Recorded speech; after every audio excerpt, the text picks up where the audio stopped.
Hello, Monetization Nation. Today, I'm joined with Ivana Taylor. Ivana is the publisher of DIYmarketers.com, where small business owners get low-cost tools, tips, and strategies to do marketing on about $17 a day.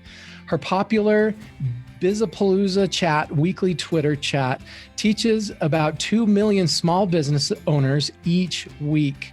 She's also been a contributor to Amex Open Forum and has appeared on MSNBC.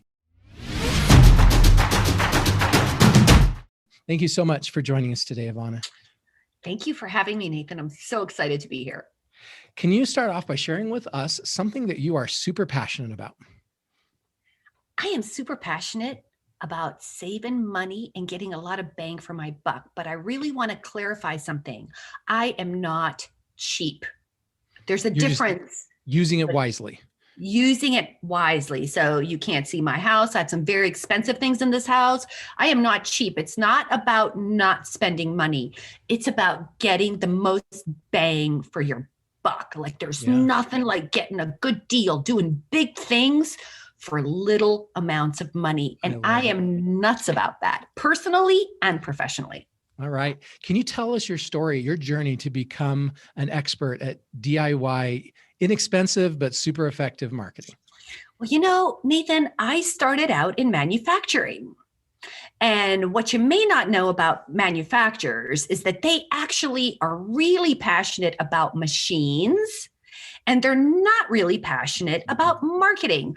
So in their world, to spend $500,000 on a machine and not have it running all the time is like an oops. But for them to spend $5,000 on a marketing campaign that maybe gets mediocre results is like the worst tragedy ever, and they will cut that budget immediately. So there's never, ever any money for marketing, ever. And that is where I started.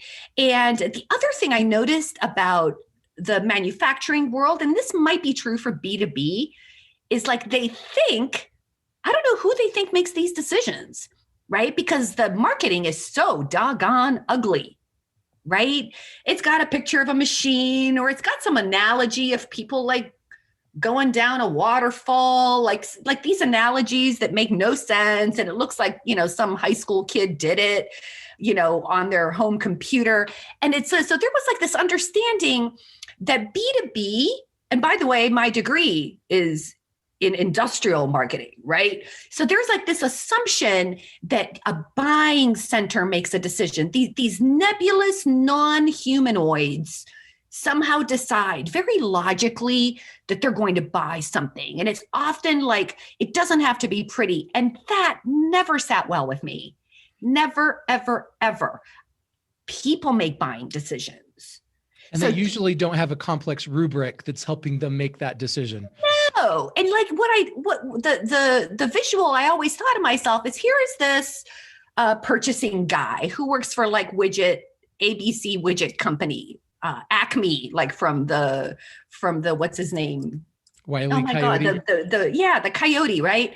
He works at Acme and he's making purchasing decisions all day long. He gets in his car and he looks at all this ugly marketing stuff, and he gets in his car and he goes to the store and he buys like toothpaste and mouthwash and all kinds of stuff. So did that person suddenly change? Like, what happened between the time that this person walked out of their office and walked into the grocery store? Nothing. They're still that same person. And everyone deserves to have beautiful marketing that connects emotionally to their ideal customer. Everyone deserves that. And that's my story. I've always been nuts about that. Yeah, that's what it takes to become a priority, to not be lost in the litany of products that are out there, and to set ourselves apart. Correct. Okay, what is the greatest home run that you've hit in your career so far? I don't ever like that question because I always feel like I'm never good enough. And I bet that everyone relates to that. Yeah, most people feel that way. Never good enough. I suppose I'm totally just going to say it. I'm beyond I'm beyond I asked this ego. question so you can have an excuse to brag about yourself. So please I hate do. that. This is not a bragging. I wish I had something to brag about. Okay, I've got a couple things I suppose I could. I actually said this to one of my first clients. I'm like, I want to have something to brag about. And I want to say I had somebody make like, millions of dollars after working with me. And basically what ended up happening, my very first client, Bill Jellin, Mr. Excel, had this huge Excel website, one of the first. And I'm like, dude, you've got like thousands and thousands of people. Why don't you like take all the content that's already there, put it in a book and sell it? I think he's written 40 books so far. Oh my goodness. So he tells this, and this was like my very first client. I thought that was like, to me, it didn't seem like anything to me. I don't know why he gives me credit. I didn't write the books, right? But I think, maybe it was just that kernel, that one conversation that we had. And he wanted to be there for his kids. He wanted to build a retirement. He wanted to like really enjoy his life. So now when I see him on Facebook and I see him just living the life, Nathan, happy with his wife, kids all grown. I mean, to think that we've had this relationship for that long and he credits his success to like that little conversation, that was like the least amount of work I did for the biggest payoff. Yeah, I love it. So the concept there was just repurposing content. Take content you've already developed and use it in another way to monetize. And that's a very important concept today. There's so many other ways we can do it. You may have a blog and you can turn it into a book. You may have a YouTube channel and you can turn it into a podcast, right? You may have a series of interviews you've done and you can turn them into an online course, right? Figure out how you can repurpose your content he had, like Nathan. 20 different ways. Yeah. Here's what he had that most content marketers don't have. This is why this strategy is successful, not because he repurposed content. We did that. That was a doing. He had an insanely, and think about this. This is 1999, 2000-ish. Yeah. Something like, maybe 2002-ish. I don't remember. It was a long time ago. But he had what is that called? Like a forum with tens of thousands of loyal people. This was the number one thing I asked him. I like when we were going through the thing, I'm like, wait a minute, let me get this straight. You get like 1 million hits a week and you have, I don't know, it might be it's hundreds of thousands by now. It was a long time ago. You have people inside this forum that you have relationships with. He's like, yeah. I'm like, if you gave them something small, would they buy it? He's like, oh yeah, they would. And I'm like, why don't you give them something to buy? I said, you have a giant warehouse. You have a stadium full of people who want to give you money. What are you going to give them? Yeah, that's so important. So, right. So I just want to make that distinction because you can recreate content all you want. If you don't have a buyer's list, if you don't have an audience that will, buy what you're selling. And then he and I ultimately co-wrote a book. You asked me if I wrote a book. I don't ever list it because it was like ridiculous, but it was Excel for marketing manager. So I wrote the marketing part and he wrote the Excel part, right? And that was just like a pet project that we did together. So, but it's all about that buyer's list. You need that. Focus on that. So you're saying the strategy to success is building a list of customers that know, like, and trust you, and then put products into that list. And develop those products based on what they need and want. I mean, and you can build those relationships. Nathan, I just trashed my entire list of like 10,000 people. And I am starting completely from scratch. Why did you do that? I did that because the site has changed over time. My content has changed over time, and people who opted in all those years ago may not want that anymore. Yeah. And I made a big mistake back in the day when I was building that list back in, 2008. And so it was all about quantity. It was all about quantity. How big is your list? And when I started seeing open rates go from like 50%, 40, 30, down to like 12%, I was like, I'm spending a lot of time. I have no relationships with these people. And so now I actually when you register, when you opt into anything on DIY Marketers, you're going to get an email that invites you to schedule some time with me, because I you have literally a one-on-one relationship with one-on-one relationship. I would rather have 500 people and have 100 or 200 of them be solid than 5,000 people with 200. Wow, even though that's it's a the really same good number. idea. Yeah. And I hate to tell you, no, but like I'm still you know what I mean? I trashed everything, you guys. Yeah. I rebuilt my site. I just rebuilt the whole thing. And I just launched it like a week ago. Congratulations. That's a really good strategy.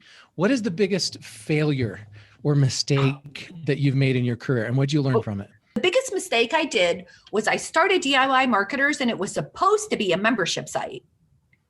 Except that out of all the training content that I had, I either loved it too much to change it or hated it and wanted to rewrite it. It was like never anything in between. And so then I just started writing. I didn't follow any rules. I didn't do anything. Back then, it didn't even really matter so much. SEO was so new. Ultimately, I had like 1,300 articles on the site. And out of all of them, I saved 135. I tried, because my job is to try new things. So I don't beat myself up over it, because I had tried. Yeah, you learned. Right. You learn. I had tried a bunch of new things. I had tried a bunch of new tools. It's my job to try things so you don't have to. Right. And I think I created a lot of digital dust bunnies. I didn't update things enough. I didn't know specifically what I was talking about, meaning like one day I talk about strategy, another day I talk about Meerkat. I mean, really, I was all over the place. And so ultimately what happened, and here is the failure, if that's what you want to call it, right? What ended up happening is I went from 20, 30,000 hits to 15 to 12, 10. Before I launched I was down 70%. I was down 70%. I mean, that was horrible. I'm curious how this change is going to help you, but I agree with your strategy where less is more. Focus on a consistent message and focus on the great stuff, and don't let it get lost. And sometimes you just need to retool. And sometimes you just need to retool. Technology is such that I had to talk to dozens and dozens and dozens of people. And that is another lesson, right? I did like what everybody does. I find an SEO person, I hire them, they do their thing. There's like a little bit of improvement, then it goes down. Everybody says, trust your gut. I'm not a big trust your gut kind of person, because mine's only like half right. But with a lot of data, I finally realized like, oh, too many articles that weren't being updated. Oh, you had digital dust bunnies. Google couldn't find their way around. People couldn't find their way around. And so and that took time. And then I had to put it all back together. But now I'm like, the site is super fast. I'm like really focused. And I've made some decisions and guides about what's going to go on the site. And because remember, before there wasn't LinkedIn. There wasn't like all this stuff when I started. Everything was on the site. But now you have different places where you can put things that's much more appropriate. Yeah, definitely. So that was a fail. So I'm going to ask this next question, but I think you may have already answered it. So my next question is, what's your best monetization secret or strategy? And you already said, build a list and then build great products, find out what that list of people want, and then build great products and sell it into the list. Would you agree that's your best monetization strategy? I would say that is, and you need to find, what some things people get caught up on, especially if you have maybe like any academic training in business or marketing or sales. Back in the day, they used to tell you, you don't want to have any competition. Anyone who's in digital marketing and anything, no, you actually want competition. That means that you want to see people having a conversation. You want to see demand, right? So you need to find a conversation where there is a demand for that conversation.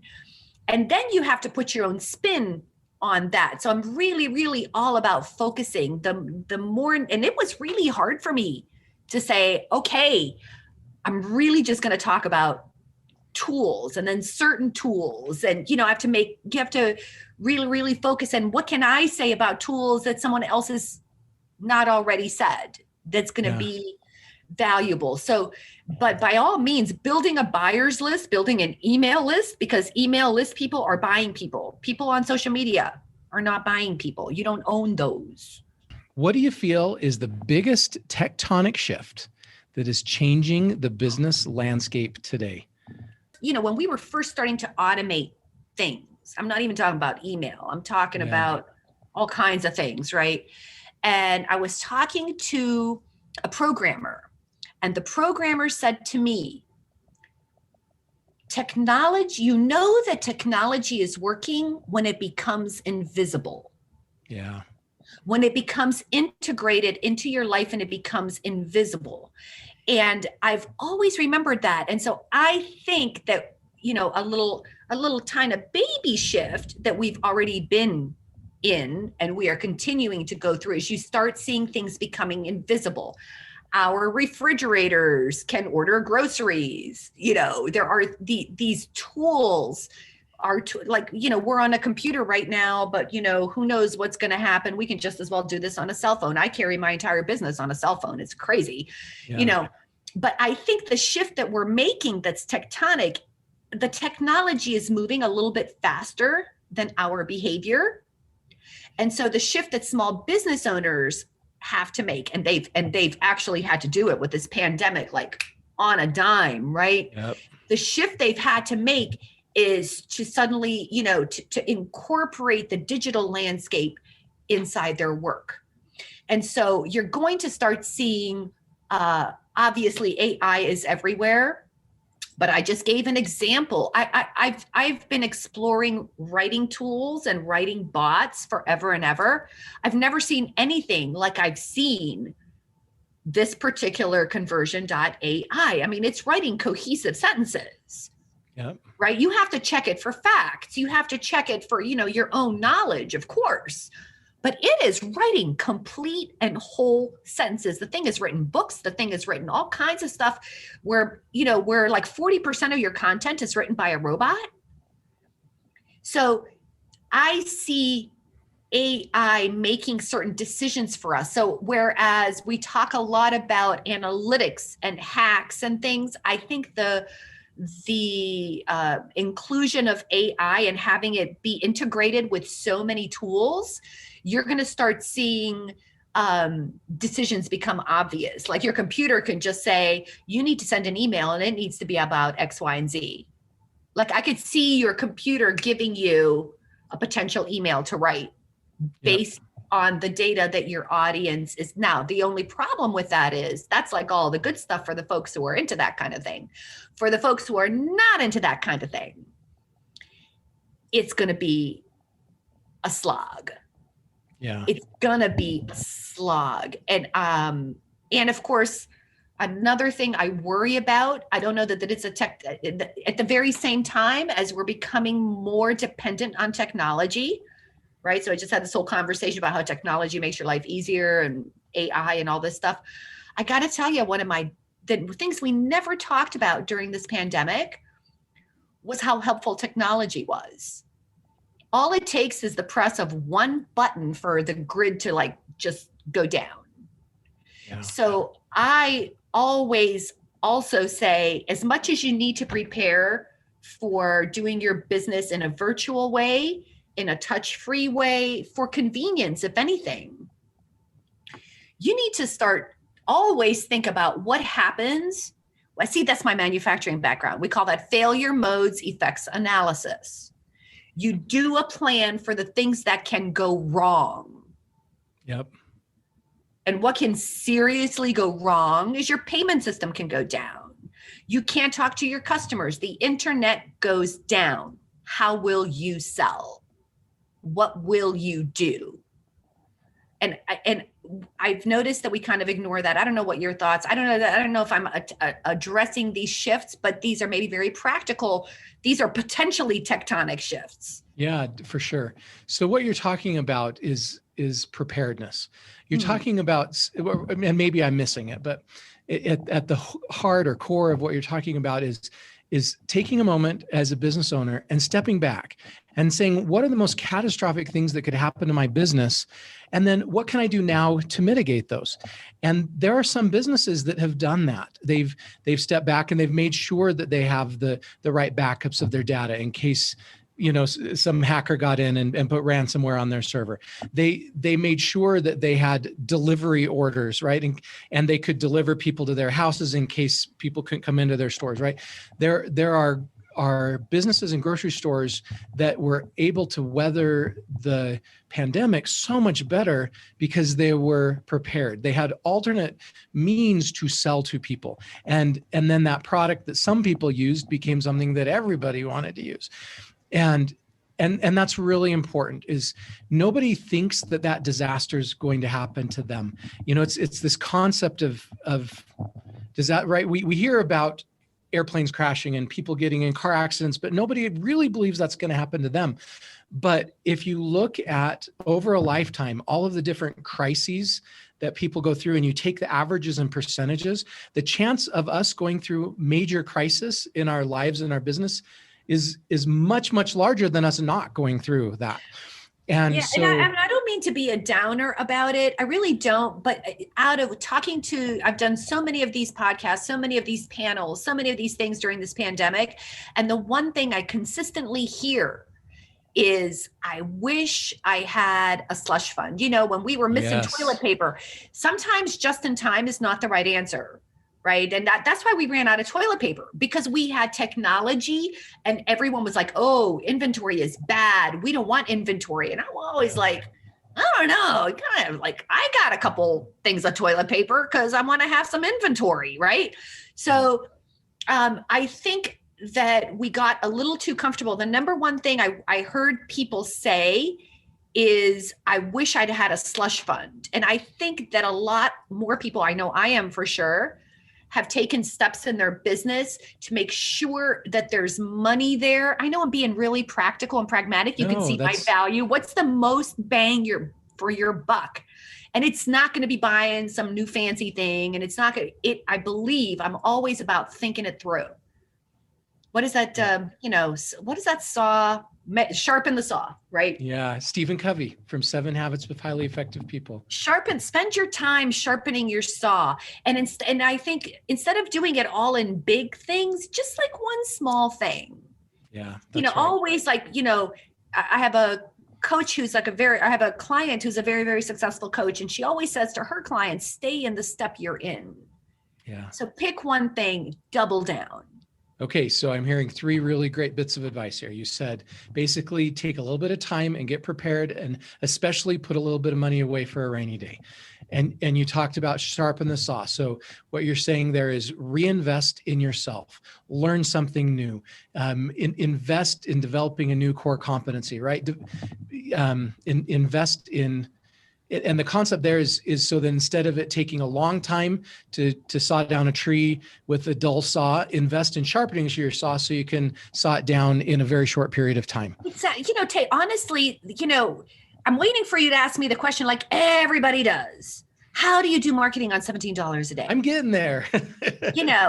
And I think the sharpening the saw is speaking to that, which is think it through. Yep. Think it through. So you might have experienced this disruption. So like today, it was a pandemic. Back in 2008, it was financial. We know it's going to be something. That's right. Something is going to take you down. If the internet were to go down tomorrow, how would you sell? Yeah. So how would you survive as a business? Yeah. Think about that. Like, would I do direct mail? How would they get there? Can I go see people? Should I do that? You don't have to do anything about it, but just like take some notes and pack it off to the side. Think it through, right? And that one scenario you're talking about is only one scenario, right? There's a dozen different scenarios we need to think through. Yes, because, this is just standard SWOT stuff, right? We're talking about threats analysis right now, right? We talked a little bit about opportunity. We're talking about threats. And I don't think that I haven't seen in my anecdotal experiences with business owners recently that there was that intentional thought about what could take your business down. And it could be like a new law. That's right. Could be a legislative. regulation. It could be ransomware with some hacker who takes your site and data hostage, right? There's so many scenarios it could be. Right. And what can we do today to prepare so that those things aren't nearly as big of emergencies? Exactly. And you might start by saying, I'm going to stash, 10 or 20% from every invoice I collect. That's what I do. Every time I put out an invoice, every time that invoice gets paid, 10 to 20% goes off into another account, right? Yep. You pay yourself first. Thank you so much, Ivana, for sharing your stories and insights with us today. Here's some of my key takeaways from this episode. Number one, we should think through potential scenarios and make a plan for them. If we do this, we'll be better equipped to handle unexpected tectonic shifts when they come. Number two, we should prepare for things as soon as we can, but we shouldn't agonize over how we're going to prepare for every worst case scenario. We simply can't be ready for everything. Number three, putting money aside is a great way to prepare. We can start by saving 10 to 20% of what we earn for a rainy day. Number four, to sharpen the saw, we should reinvest in ourselves by learning something new, developing a new core competency, or by developing skills we already have. Number five, everyone deserves to have beautiful marketing that connects emotionally to the ideal customer.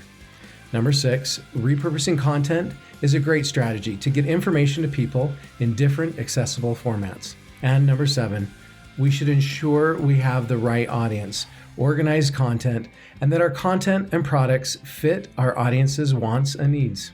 If you enjoyed this episode and want to connect with Ivana, you can learn more about her on LinkedIn or Twitter, or on her website, DIYmarketers.com. And there's links to each of those sites in the blog post for this episode at monetizationnation.com.